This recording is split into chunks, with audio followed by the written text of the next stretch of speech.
Hey, this is Chris with Destination Art with a Paletteful Packs painting about London. I'm trying to get set up to start painting. So I have this board, and it's just a foam core board, but look, there's cat paw print where he stepped in my paint and then stepped on to the board. Yes, okay, and so here he is. This is where I was planning on working.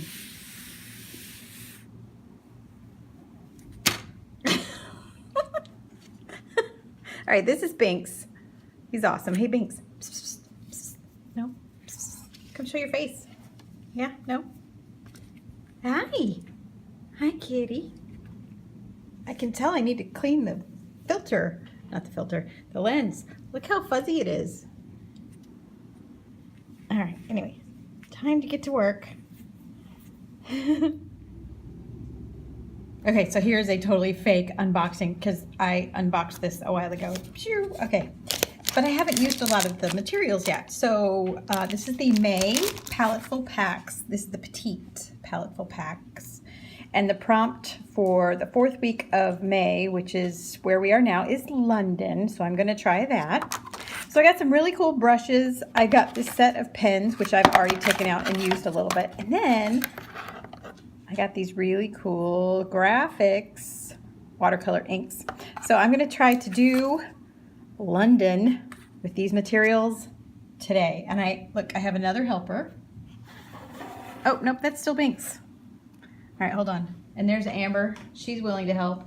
And of course, there's Salem, who also wants to help, but he's hanging out in front of the air conditioning vent. Yeah, we're taking a bath in front of the air conditioning vent. Okay. Say hi.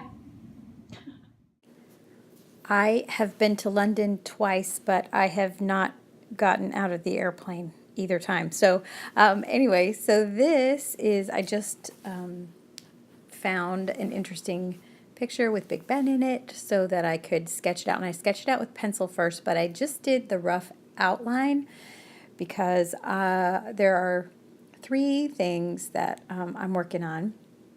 Some of it is a little bit of urban sketching. The next one is flowers, specifically roses, and then landscapes. So I'm in the process of learning how to do these better, and I'm using the materials that I got in the Paletteful box. But so I wanted my sketch to be looser, but still somewhat accurate. So I did the pencil. I just tried to do the outline and just a couple of details. And now I'm going in with, I think I went in with a 0.2 pen.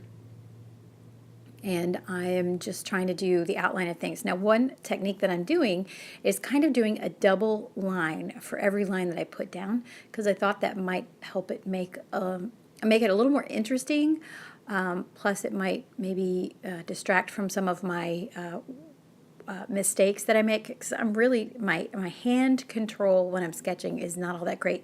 My hand tends to shake a little bit. It always has, ever since I was a kid. So anyway, so I'm just trying to get some of the bridge there and some of the shading underneath, not trying to be super accurate, or I'm sorry, not trying to be super detailed, but try to be accurate. So I'm just doing the outline now, and I had the reference photo on my phone. So once I finished doing the outline of everything, then I kind of went back in and tried to look at the reference photos so that I get a couple of the details. Because I think in the future, with more practice, I will have a better eye and better hand-eye coordination, so that I will be able to draw maybe on site. That's my real plan. I really would like to travel. So anyway, so I went and looked at my phone and then tried to get just a couple more details, a little bit more accuracy, and have the representation. I think Big Ben is crooked there. Anyway, so here I am trying to add a few more details. And oh, what I'm doing here is I took the 0.4 pen, and now I'm trying to do some of just a little bit thicker spots where things overlap. So just my line work, make it a little more interesting by adding just a little bit of thickness where some things overlap and where some shadows might be. I learned that from, I can't remember who I learned that from. Oh, he has a Udemy course. you see him advertising on YouTube all the time for his art drawing course and his character development. It was actually a really good course. It was long though, but it was really good. So I'm trying to implement that here. Okay, then, okay, quite the disaster. All right, so I shook up the inks so that they would, not be settled.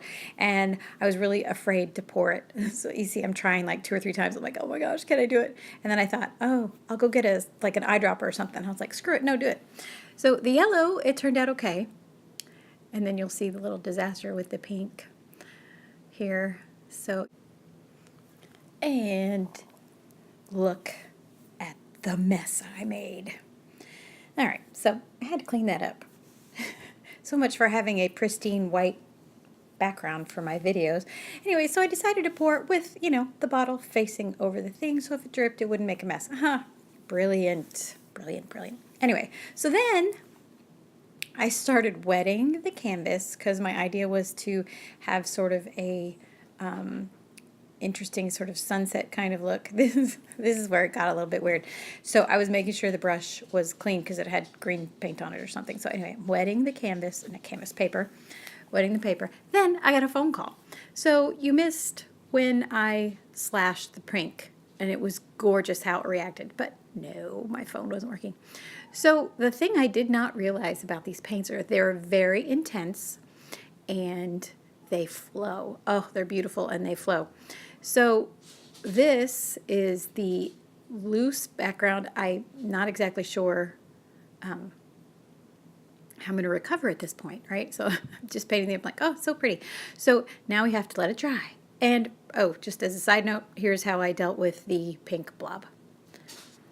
I let everything dry, and then my plan was to go back in and just add some shadows to the sides of the buildings because I was trying to limit myself to these 2 colors that I have. And so I went in with, I tried cleaning up the ink because I didn't want my cat walking through it or trying to lick it and, then walking across my thing again, which happens. So I tried to use the pink that I had still in the palette and just darken the corners and maybe some shadows under the bridge. And this, if I had known it was going to be so bright, I would have started with lighter colors in the background and then built it up. But, it is what it is. This is, now at least if you get some of those, watercolor inks, to be really careful when you're pouring it, number one, and then really careful when you are painting it. All right, so here's the final painting. Please like and subscribe and have a great day.